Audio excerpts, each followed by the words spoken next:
नमस्कार दोस्तों, स्वागत करता हूं आप सभी का आपके अपने परिवार YouTube चैनल संपूर्ण तैयारी, जिसका मोटो है कुछ नया सीखते हैं। दोस्तों आइए चलते हैं हम लोग प्रीवियस पार्ट जो कि प्रीवियस ईयर का पार्ट 9 है उसकी तरफ सीधे डायरेक्ट क्वेश्चन की तरफ चलते हैं, जो कि 51 से शुरू होने वाला है।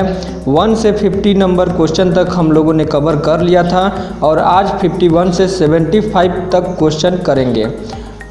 दोस्तों क्वेश्चन बहुत ही इम्पोर्टेंट है, बहुत ही इजी भी है, तो वीडियो को अंत तक देखिएगा। वीडियो को अंत तक देखे बिना कहीं मत जाइएगा, क्योंकि अंत में आपको पता है कि हम लोग अंत में क्या करते हैं। अंत में हम लोग वैसे ही हमेशा की तरह एक क्विज करते हैं, जिसमें आप लोगों से क्वेश्चन पूछा जाता है और उसका जवाब आप लोग के द्वारा दिया जाता है, और जो भी जवाब देते हैं उनका स्क्रीनशॉट या फिर उनका जो नाम है वो अगले वीडियो में लिया जाता है। तो चलिए देखते हैं अपना वीडियो अगला क्वेश्चन, जो कि 51 से शुरू होने वाला है। 51 नंबर क्वेश्चन, बढ़ते हैं 51 नंबर क्वेश्चन की ओर।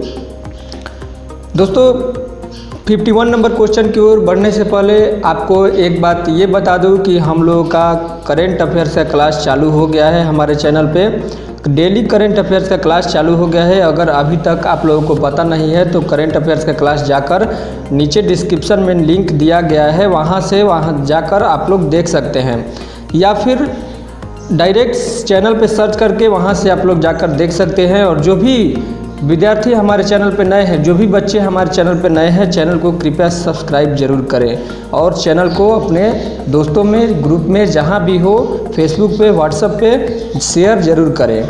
चलिए चलते हैं अपने 51 नंबर क्वेश्चन की तरफ, जो कि 51 नंबर क्वेश्चन हमारा देखते हैं। 51 नंबर क्वेश्चन क्या है?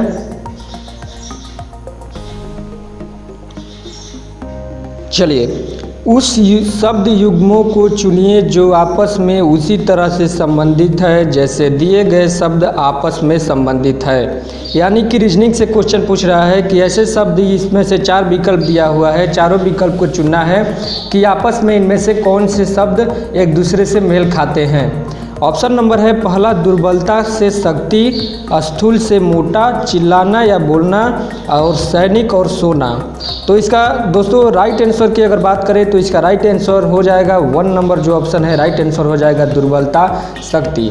जिस प्रकार से आपका जो विनम्रता होता है उसका विपरीतार्थक शब्द, मतलब कि उल्टा शब्द घमंड होता है। विनम्रता का जो उल्टा शब्द होता है वो क्या होता है? घमंड होता है।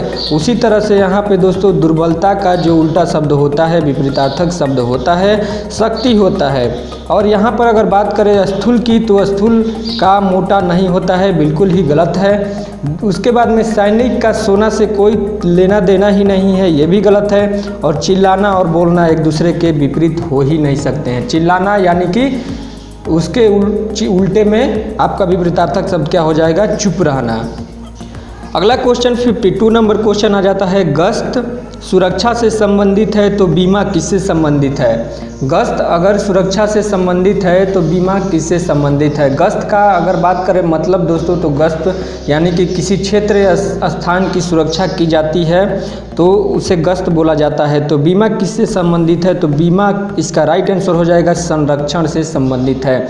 उसी प्रकार बीमा क्या होता है कि संपत्ति जो होते हैं उसके संरक्षण के लिए बीमा का उपयोग किया जाता है। कोई भी बीमा करवाया जाता है तो संपत्ति के संरक्षण के लिए उसका बीमा करवाया जाता है। दोस्तों सारे क्वेश्चन ग्रुप डी में आए हुए हैं और सारे क्वेश्चन आगे पूछ भी सकते हैं, क्योंकि आप लोगों को पता है कि ग्रुप डी में प्रीवियस ईयर के क्वेश्चन बहुत सारे पूछे जाते हैं। जैसा कि हम लोग एनालिसिस में ही पता चल रहा है कि कितने सारे क्वेश्चन आपस में एक दूसरे से मेल खा रहे हैं और मैच कर रहे हैं। जो कि 2013 का क्वेश्चन था वो 2014 में भी पूछा गया है, और लगभग 70% से 80% तक क्वेश्चन आपके मिलेंगे।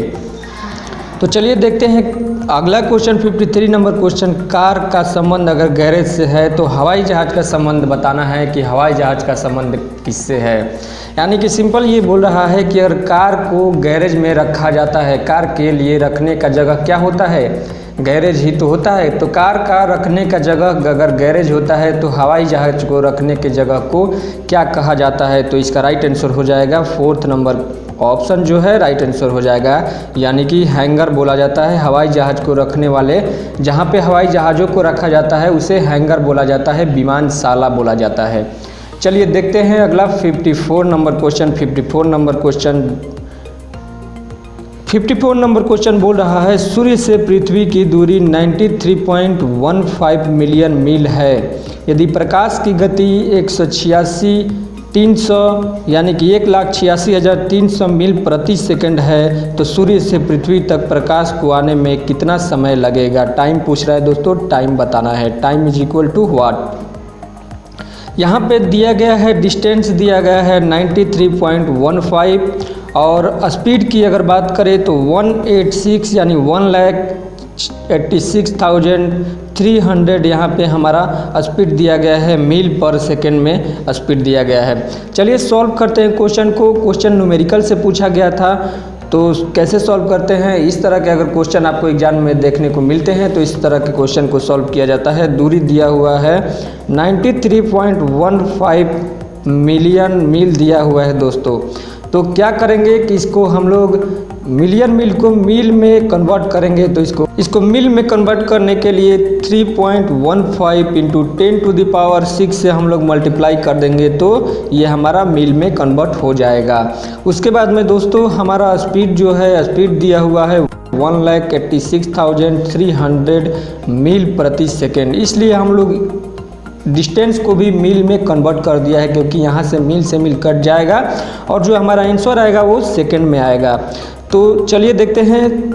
समय पूछा है दोस्तों, समय बराबर क्या होता है, दूरी अपॉन चाल होता है। समय बराबर क्या होता है, डिस्टेंस अपॉन स्पीड होता है। तो डिस्टेंस कितना है 93.15 इंटू 10⁻⁶ और चाल की अगर बात करें तो चाल कितना है 1863123। सॉरी दोस्तों, 2 जीरो यहाँ पे 300 है। तो दोस्तों इसको सॉल्व कर देते हैं। सॉल्व करने के बाद में क्या होता है कि 186,300 को हम लोग ऐसे भी लिख सकते हैं दोस्तों। 1830 इसको 186,300 को हम लोग कैसे लिख सकते हैं दोस्तों। इसको लिखते हैं 186,3 इंटू 10⁻² भी लिख सकते हैं। और ऊपर में क्या था, हमारा डिस्टेंस था यानी कि 10⁻⁶। यहाँ से 2 से ये 2 कट गया, बचा कितना 4 बचा। ये पॉइंट को अगर नीचे लाते हैं तो 10⁻² हो जाता है। फिर 2 से 2 काट देते हैं, 2 ऊपर बचा है। और क्या करते हैं दोस्तों, इसमें इससे काट देते हैं, 5 बार में कट जाएगा। तो ये हो जाएगा 5 इंटू 10⁻², यानी कि 5 इंटू 100। तो 500 सेकेंड हमारा राइट आंसर हो जाएगा। ऑप्शन नंबर 1 जो है राइट आंसर हो जाएगा। घबराने की बात नहीं है दोस्तों, एक बार वीडियो को पॉज करके, एक बार वीडियो को पीछे करके फिर से देखिएगा, आपको बिल्कुल अच्छे से समझ में आ जाएगा। अगर मज़ा आ रहा है तो सेशन को एक बार ज़रूर शेयर कीजिए, ज़रूर शेयर कीजिए। चलिए देखते हैं 55 नंबर क्वेश्चन। 55 नंबर क्वेश्चन आ जाता है, एक व्यक्ति ने एक घड़ी 400 की अंकित दर पर खरीदी। उसके बाद में क्या करता है दोस्तों कि उसे एक के बाद एक 15% और 10% की छूट मिल जाता है। 400 की अंकित दर पर घड़ी खरीदा था और उसे 2 क्रमिक छूट मिलता है, यानी कि 15% और 10% की छूट मिल जाता है। तो घड़ी के लिए उसे कितने रुपए देने पड़े, यानी कि दोस्तों बताना है घड़ी के लिए उसे कितने रुपए देने पड़े। बिल्कुल ही आसान ट्रिक के माध्यम से बताऊंगा दोस्तों, जल्दी से एक बार लाइक कर दीजिए। बिल्कुल ही एकदम इजी मेथड से बताने वाला हूं आपको। देखिए यहाँ पे 15% छूट देने की बात बोल रहा है, तो 15% छूट का मतलब क्या होता है, काट देते हैं इसको 15/100, तो 15/100 5 से काट देते हैं, ये हो गया 20। यानी कि दोस्तों अगर उसका मार्क प्राइस कितना था 20 रुपया था, मार्क प्राइस अगर कितना था 20 रुपया था, तो सीपी कितना था, सीपी कितना का पड़ा होगा, छूट देकर 17 रुपया में पड़ा होगा। उसके बाद में दोस्तों फिर 10% की एक और छूट मिल जाती है उसे। 10% यानी 10/100 यानी 1/10, यानी कि अगर उसका सीपी 10 रुपया एमपी रहा होगा तो सीपी कहीं ना कहीं 9 रुपया रहा होगा। छूट देकर 9 रुपये का वो खरीदा होगा। दोस्तों इसको देखते हैं, ये क्या हो जाएगा 200 हो जाता है और ये क्या हो जाता है 153, 17 नवा 153, 153 से 17 नवा 153। तो दोस्तों यहाँ पे मार्क प्राइस 200 आ गया और हमारा कोस्ट प्राइस जो है 153 आ गया। मार्क प्राइस कितना है 200 है और कॉस्ट प्राइस कितना है 153 है। दोस्तों स्क्रीन थोड़ा सा छोटा है इसलिए थोड़ा बनाने में दिक्कत हो रही है, थोड़ा एडजस्ट कर लिया कीजिए और वीडियो को ज़्यादा से शेयर कर दीजिए कीजिए ताकि आप लोगों के लिए जल्द से जल्द एक नए स्क्रीन को मैं ला के MP हमारा 200 है, लेकिन क्या बोल रहा है मार्क प्राइस जो 200 है वो 200 नहीं है, कितना है 400 रुपया, जो कि क्वेश्चन में यहाँ पे दिया हुआ है। तो इससे कितना गुना ज़्यादा है 2 गुना ज़्यादा है। उसी तरह से हमारा CP जो है यानी कि CP कितना का पड़ा होगा 2 गुना, यानी कि 6 हो गया और 5 दूनी 10 की 0 और 2 1 3, 306 रुपया क्रय मूल्य, यानी कि व्यक्ति को 306 रुपये उस घड़ी के लिए देने पड़ेंगे। चलिए देखते हैं 56 नंबर क्वेश्चन। 56 नंबर क्वेश्चन आ जाता है, एक 70 लीटर शराब और पानी के मिश्रण में 10% पानी है, इसमें कितना और पानी मिलाया जाए जिससे कि कुल मिश्रण 12.5% पानी हो जाए। कुल मिश्रण में कितना पानी हो जाए 12.5% पानी की बात कर रहा है, कुल मिश्रण में 12.5% पानी हो जाए। चलिए बिल्कुल इजी तरीके से, बिल्कुल ही आसान तरीके से देखते हैं कैसे इसको सॉल्व किया गया है, सॉल्व किया जाता है। सॉल्व करते हैं इसको।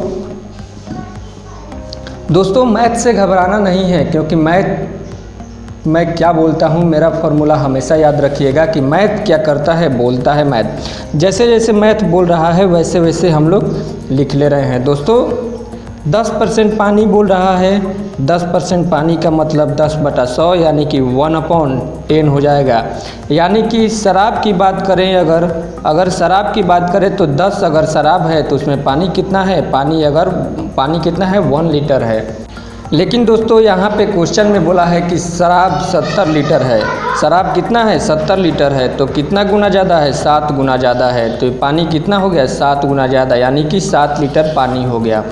उसके बाद में दोस्तों उसमें बोला है कि कितना और उसमें पानी मिला दिया जाए कि 12.5% कुल मिश्रण में 12.5% पानी हो जाए। 12.5% का मतलब होता है 25/200, 12.5% का मतलब होता है 1/8।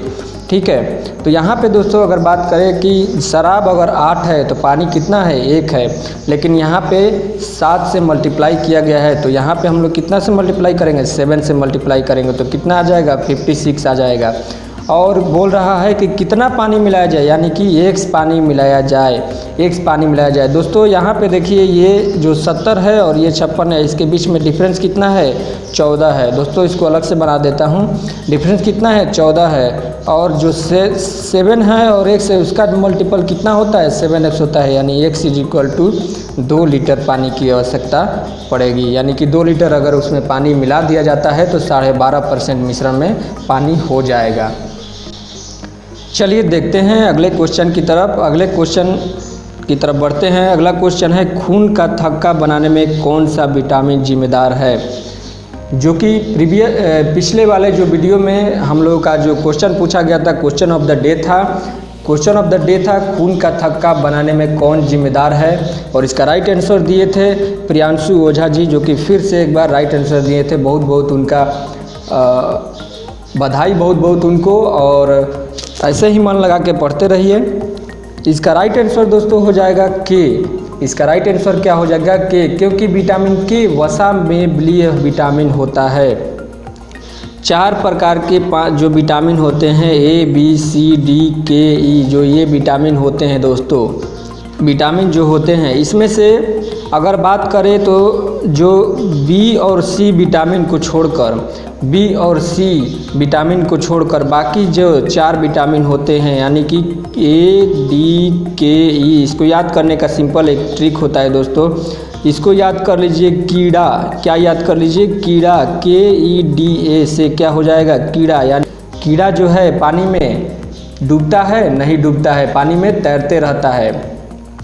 कीड़ा जो है पानी में डूब जाता है दोस्तों, भारी होता है। कीड़ा जो है पानी में क्या होता है डूब जाता है, यानी कि भारी होता है।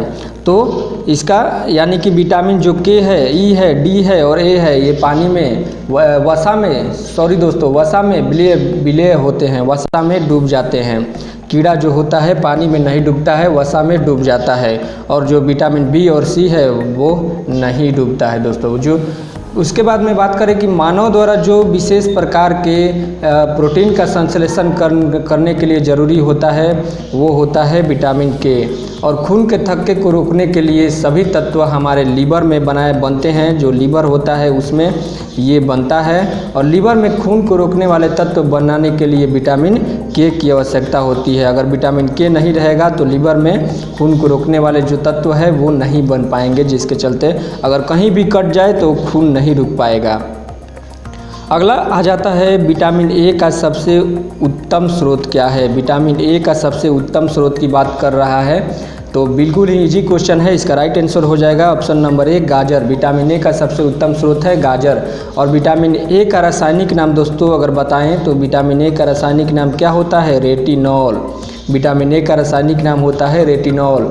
और विटामिन ए कहाँ से मिलता है तो सबसे अच्छा स्रोत तो गाजर है। उसके बाद में मांस, मछली, अंडा, दूध इत्यादि खाने से विटामिन ए मिलता है और शरीर के लिए अत्यंत लाभदायक होता है। विटामिन ए जिसकी कमी से रतौंधी हो जाता है, जिसको बोलते हैं हम लोग रतौंधी बोलते हैं दोस्तों।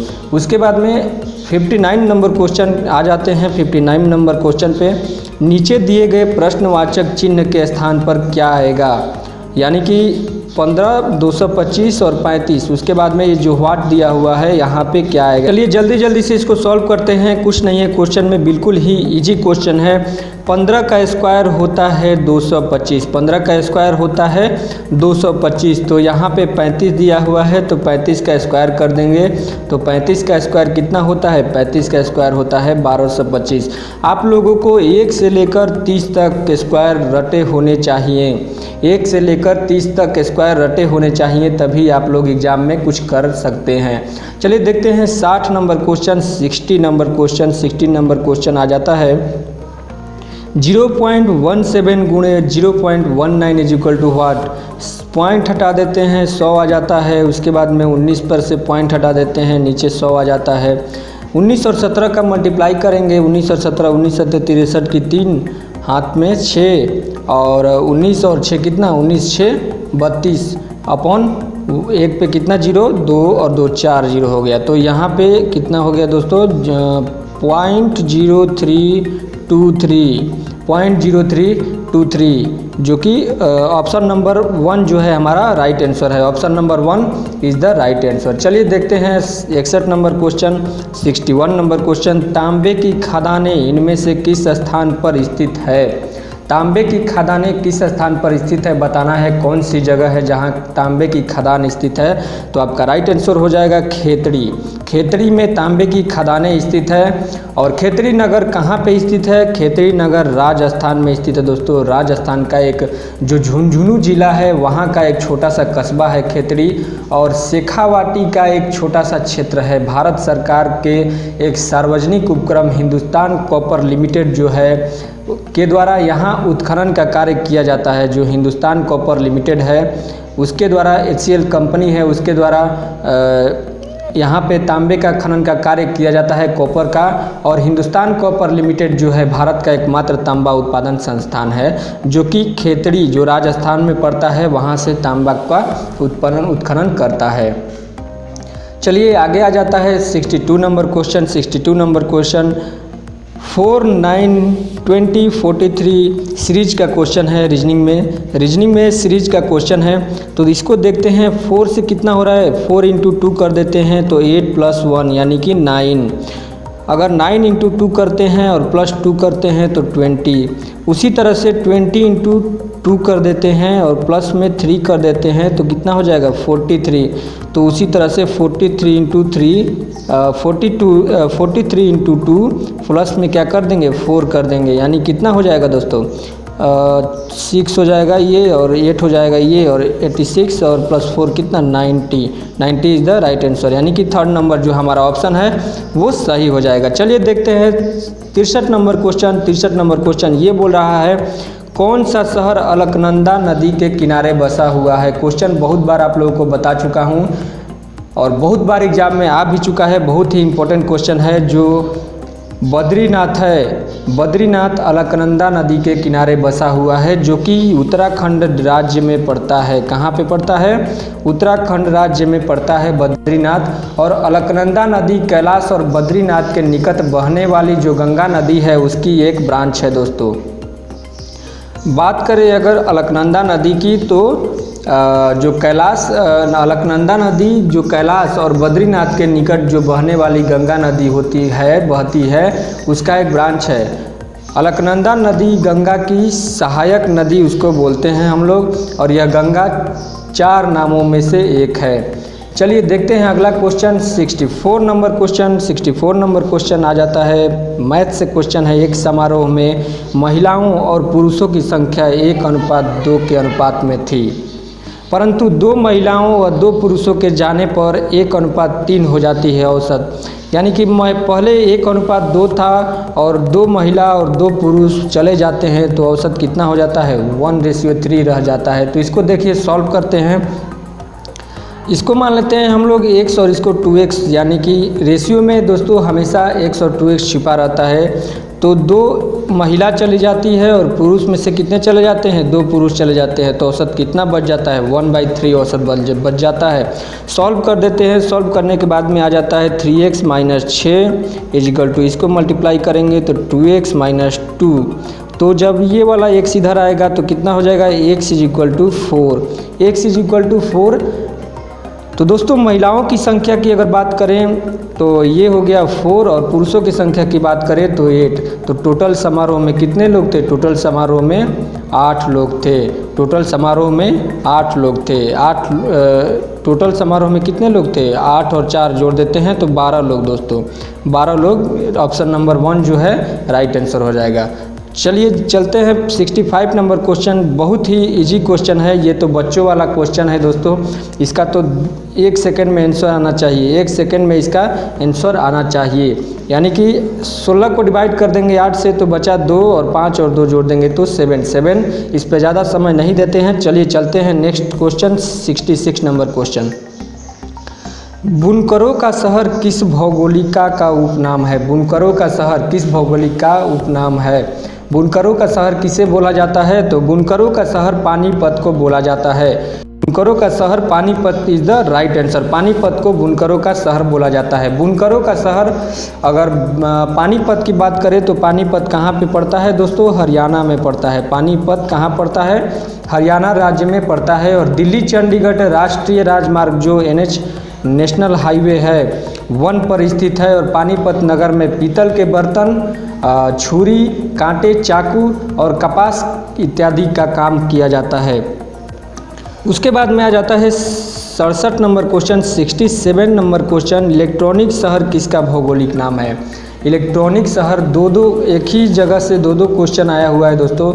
इलेक्ट्रॉनिक शहर बेंगलुरु को बोला जाता है। बेंगलुरु जो कि कर्नाटक राज्य की राजधानी है बेंगलुरु, और भारत गणराज्य का 3रा सबसे बड़ा शहर और 5वां सबसे बड़ा महानगरीय क्षेत्र बेंगलुरु माना जाता है। चलिए देखते हैं अगला क्वेश्चन। अगला क्वेश्चन आ जाता है 68 नंबर क्वेश्चन। 68 नंबर क्वेश्चन क्या बोल रहा है? ए ने एक भवन बी को 10% लाभ पर, बी ने सी को 10% हानि पर बेचा। यदि सी भवन के लिए 9,80,100 रुपया देता है तो ए को वह भवन कितने का मिला होगा? बताना है कि ए को वह भवन कितने को मिला होगा। चलिए सॉल्व करते हैं। ए ने बी को 10% लाभ पे बेचता है, तो यानी कि 10% लाभ का मतलब दोस्तों कितना? 1/10। यानी कि अगर 10 रुपया ए को मिला होगा तो 11 रुपया में बेच दिया। उसके बाद में बात करते हैं बी और सी की, तो फिर 10% हानि पर बेच देता है। यानी कि बी अगर 10 रुपया में ख़रीदा होता तो बेचता कितना में है? सी को 9 रुपया में बेच देता है। रेशियो को बराबर कर लेते हैं। यहाँ पे देखते हैं ABC। आप लोगों को मैं आशा करता हूँ कि रेशियो बराबर करने आप लोगों को आता होगा। अगर रेशियो बराबर नहीं करने आता है तो रेशियो के ऊपर एक टॉपिक लाकर मैं वहाँ से आप लोगों को वीडियो बना दूंगा। ये हो गया 10, 11 और ये हो गया 10 और 9। देखिए जल्दी से बता देता हूँ आपको। ए का मान यहाँ पे 10 है, बी का मान यहाँ पे 11 है तो यहाँ 11 रख लेंगे। उसके बाद में बी का मान यहाँ पे 10 है और सी का मान यहाँ पे 9 है तो 9 रख लेंगे। और जिसके आगे जो खाली है, जैसे 11 के आगे ये खाली है तो यहाँ पे 11 रख देंगे, और 10 के आगे खाली है तो 10, ये वाला जो 10 है यहाँ पे रख देंगे, और इसको क्या कर देंगे, मल्टीप्लाई कर देंगे। तो ये हो गया 100, ये हो गया 110, और ये हो गया 99 यानी कि 99। यानी कि सी कितना रुपया भवन के लिए दे रहा है, 99 रुपया दे रहा है। लेकिन क्वेश्चन में तो बोल रहा है कि सी 99 रुपया नहीं दे रहा है। कितना दे रहा है, 9,80,100 रुपया दे रहा है। तो 99 से कितना ज़्यादा है, 99 100 गुना ज़्यादा है। तो उसी तरह से दोस्तों ये कितना दे रहा है, ये दे रहा है 100 रुपया। तो ये 100 रुपया दे रहा है और 99 100 रुपया सी दे रहा है। तो यानी कि ये कितना पेड किया होगा, ये पेड किया होगा 99 पे कितना जीरो, 2 और 2 4 जीरो, इतना रुपया वो पेड किया होगा। ऑप्शन नंबर जो ए है हमारा राइट आंसर हो जाएगा। चलिए देखते हैं 69 नंबर क्वेश्चन। 69 नंबर क्वेश्चन क्या बोल रहा है, निम्न प्रश्न जो एक बाकी तीनों से मेल नहीं खाता है उसे ज्ञात करें। सांस लेना, तैरना, नाचना, खेलना, और ज्ञात करना है कि जो इनसे मेल नहीं खाता है ऑप्शन में उसे ज्ञात करना है। तो इसका राइट आंसर सांस लेना हो जाएगा। क्योंकि दोस्तों यहाँ पे देखिए कि सांस लेना सजीवों द्वारा की जाने वाली एक अंतःक्रिया होती है, और बाकी जो ये होता है वह सजीवों द्वारा की जाने वाली बाह्य क्रिया होती है। नाचना जो होता है, तैरना होता है, खेलना होता है, ये बाह्य क्रिया होती है, लेकिन सांस लेना एक अंतःक्रिया होती है। चलिए देखते हैं 70 नंबर क्वेश्चन। भारत का राष्ट्रीय पक्षी कौन सा है, भारत का राष्ट्रीय पक्षी कौन सा है। दोस्तों ये क्वेश्चन आया हुआ है, इसलिए आप लोग सोचेंगे कि ये कैसा क्वेश्चन है। तो ये क्वेश्चन आया हुआ है, ऐसे ही क्वेश्चन पूछे जाते हैं। कोई ज़्यादा आप लोगों को कोई पीएचडी नहीं करवाना है कि आप लोगों से ऐसा क्वेश्चन पूछे कि आप लोगों से बने नहीं। तो ध्यान दीजिए कि भारत का राष्ट्रीय पक्षी क्या है, मोर है भारत का राष्ट्रीय पक्षी। और मोर का वैज्ञानिक नाम क्या होता है, पाओक्रिस्टेटस। क्या होता है मोर का वैज्ञानिक नाम, पाओक्रिस्टेटस, पाओक्रिस्टेटस, जो कि भारतीय वन्यजीव संरक्षण अधिनियम 1972 के अंतर्गत पूरी तरह से संरक्षित है। मोरों को भारतीय वन्यजीव अधिनियम 1972 के तहत संरक्षित किया गया है।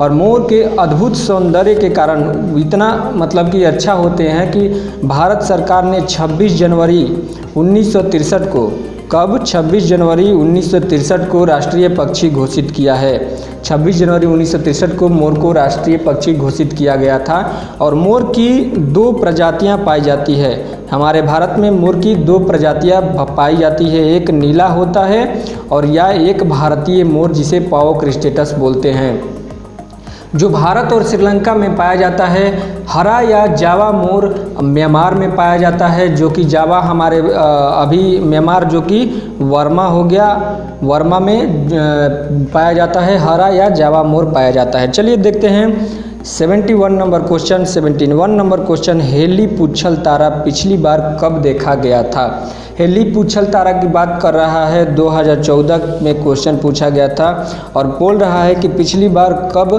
देखा गया था। तो 1986 यानी कि 1986 में पहली बार देखा गया था, जब एक अंतरिक्ष खोजी यान जियोटो द्वारा इसके नज़दीक फ़ोटो लिए गए थे। जब एक अंतरिक्ष में यान गया था जियोटो, इसके द्वारा फ़ोटो लिया गया था, उसी समय पूछल तारा, हेली पूछल तारा देखा गया था। पूछल तारा या उसे धूमकेतु तारा भी बोल सकते हैं, जो कि आकाश में चमकने वाले तारे होते हैं जिनकी पूँछ होती है। दोस्तों क्या होती है, पूँछ होती है, और ये ग्रह और दूसरे तारों से बिल्कुल भिन्न होते हैं।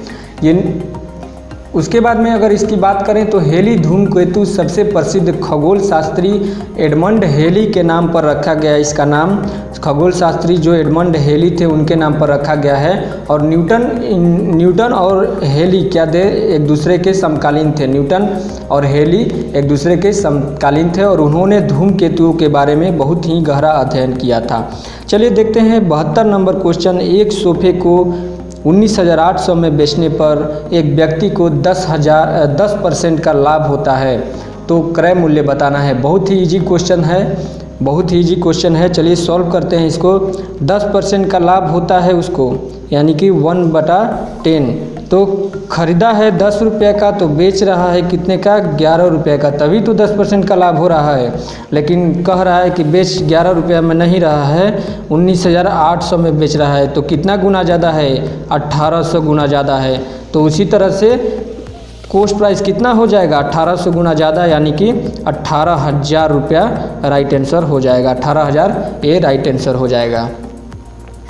चलिए देखते हैं 73 नंबर क्वेश्चन, भाभा परमाणु केंद्र कहाँ स्थित है। भाभा परमाणु केंद्र कहाँ स्थित है, तो भाभा परमाणु केंद्र मुंबई में स्थित है। मुंबई के ट्राम्बे जहाँ पे भाभा परमाणु केंद्र स्थित है, और भारत सरकार के परमाणु ऊर्जा विभाग के अंतर्गत नाभिकीय विज्ञान एवं अभियांत्रिकी के क्षेत्र में ये नाभिकीय अनुसंधान केंद्र है। और इसकी स्थापना की अगर बात करें तो 3 जनवरी 1954 को इसकी स्थापना हुई थी। 3 जनवरी डेट इम्पोर्टेंट है, डेट को याद रखिएगा। अगला क्वेश्चन आ जाता है, रायगढ़ का किला किस ऐतिहासिक व्यक्ति के साथ संबंधित है। रायगढ़ का किला किस ऐतिहासिक व्यक्ति के साथ संबंधित है, तो इसका राइट आंसर हो जाएगा ऑप्शन नंबर 3 शिवाजी। शिवाजी के साथ संबंधित है।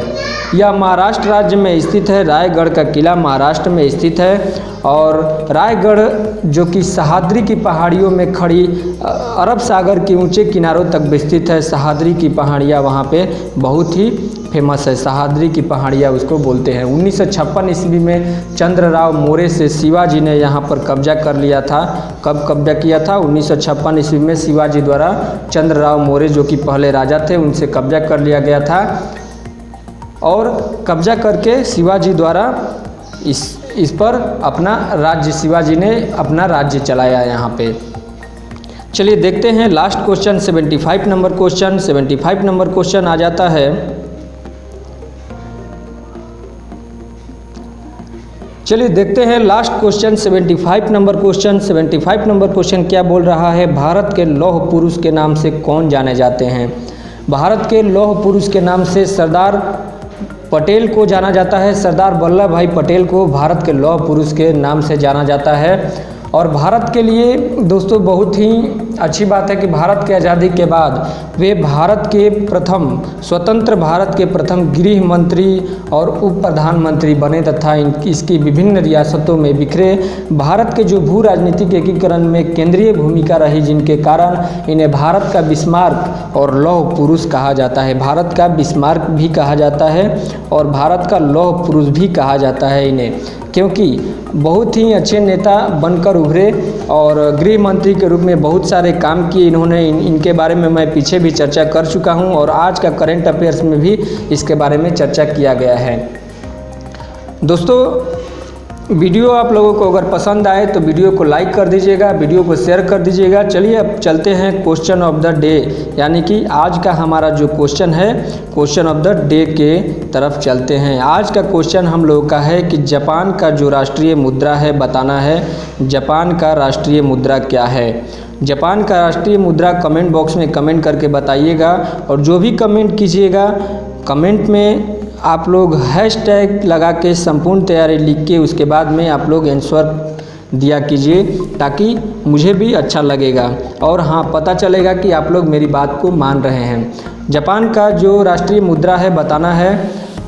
और इसी के साथ में मिलते हैं अगले वीडियो में। तब तक के लिए अपना ध्यान रखिएगा, अपना ख्याल रखिए, और हमारे टेलीग्राम चैनल को ज़रूर ज्वाइन कर लीजिए जो कि संपूर्ण तैयारी ऑफिशियल के नाम से है। और पीडीएफ और स्टडी मटेरियल डाउनलोड कर लीजिएगा, वीडियो के